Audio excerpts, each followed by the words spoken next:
Good afternoon, guys. This is Ahmad, CEO and founder of Faraj Software Solutions. And today we're going to be going over our first product, and that is the Pricing Assistant Standard Edition. The Pricing Assistant Standard Edition is a streamlined version of our Pro Edition, and it is designed for small business owners. Specifically, this is designed for small restaurants, juice bars, and the like. And the main purpose of the program is to give an idea to the business owners of how to price their menu items more accurately while keeping their costs in mind. So without further ado, I'm going to get into the layout of the program. Starting over here on the left side with the ingredient section, you can input the item name of the menu item that you would like to price. Below that, we have an ingredient section where you can input up to 8 ingredients to price out. And below that, we have a global waste percentage that tracks the percentage of wasted food that goes to the bin at the end of the night or that goes bad. Over on the right side, we have a labor input where you can put the average hourly rate that you pay at the restaurant. Below that is the minutes per item that is spent preparing, cooking, and delivering the menu item. Below that, we have the monthly overhead where you can input the total monthly overhead cost that you have, as well as the units sold per month of the menu item that you are pricing out. Below that, we have the pricing targets where you can input the target margin that you would like to achieve. And to compare your current price to the price that the program will give you, you can go ahead and input your current menu price over here. Below here, we do have the cost breakdown section where you can see all your food costs, waste costs, labor costs, and overhead per item. And below that, we have the pricing section where you can see the break-even price according to your costs, the recommended price given the target margin that you input into the system, and the profit and margin at the current price that you have. In the top, we do have a save button where you can go ahead and save your menu items as a JSON file. And even though that might sound a little scary, it's just simply like saving a Word document where you can recall the Word document and open everything inside of it.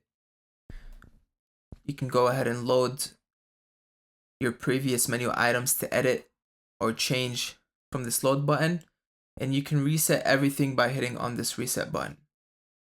If you do click over here, you can compare the standard edition to our Pro edition to see what you would get with the upgrade.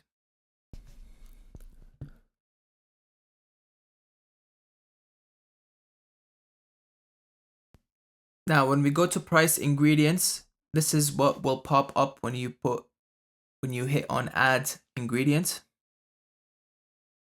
At the top, we have the name of the ingredient that you would like to add, the total purchase price, and the purchase quantity, as well as the recipe quantity used. You are able to change the purchase units if you are using kilograms or grams instead. And we do have a waste percentage for each ingredient. If you do choose to ignore it, the global waste percentage will take over and will apply to all your ingredients. Now, just to show you how this works, let's say that we are pricing ground beef. And let's say the purchase price was $22 and we purchased 2 pounds of ground beef. And let's say that to build the patty for the burger, we use 6 ounces of the ground beef. We're going to keep the waste at 0 so that the global waste percentage is applied. And we're going to hit save.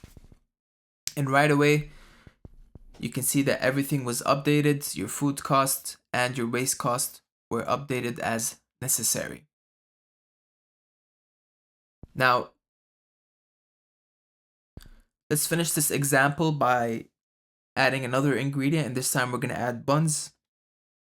For items like these where you purchase them as a count, let's say a 12 count or an 8 count, Typically on the packaging, there will be a net weight that you can divide by the amount of units inside of that case to get the recipe quantity used.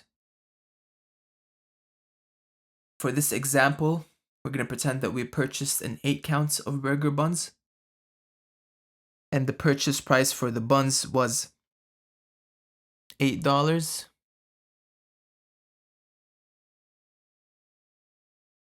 And the net weight that we got is 2 pounds. In this case, that means that each bun was around 3.5 ounces. And then we can go ahead and click save. Finally, we're going to add cheese.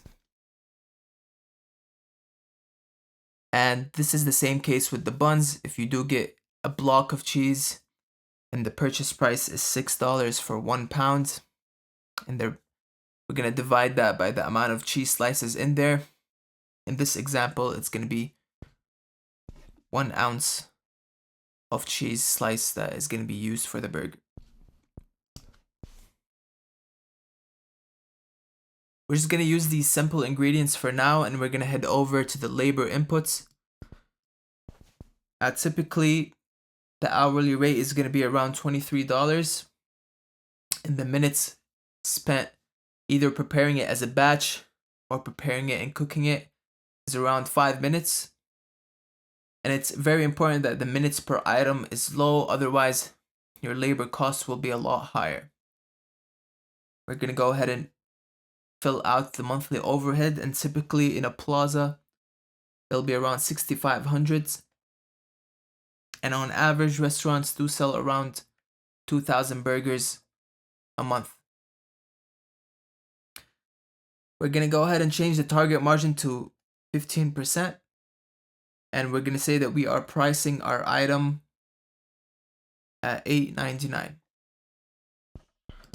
Now, as you can see below at the bottom, we can tell that our menu item is underpriced considering our true cost is $10.81 as highlighted over here. We're losing around 20% margin at the current price and around $1.82 in profit. The recommended price given our target margin would be $12.72, and our break-even price is $10.81. That is the lowest price that we can charge for this burger. So this is just a quick example of how the program can work. And again, this is the streamlined version. With the Pro Edition, you do get to add more things like packaging, credit and debit card fees, food delivery apps, and much more. So feel free to check that out as well. If you have any questions, please leave them in the comments, and we will get back to you as soon as possible. Thank you, and have a great day.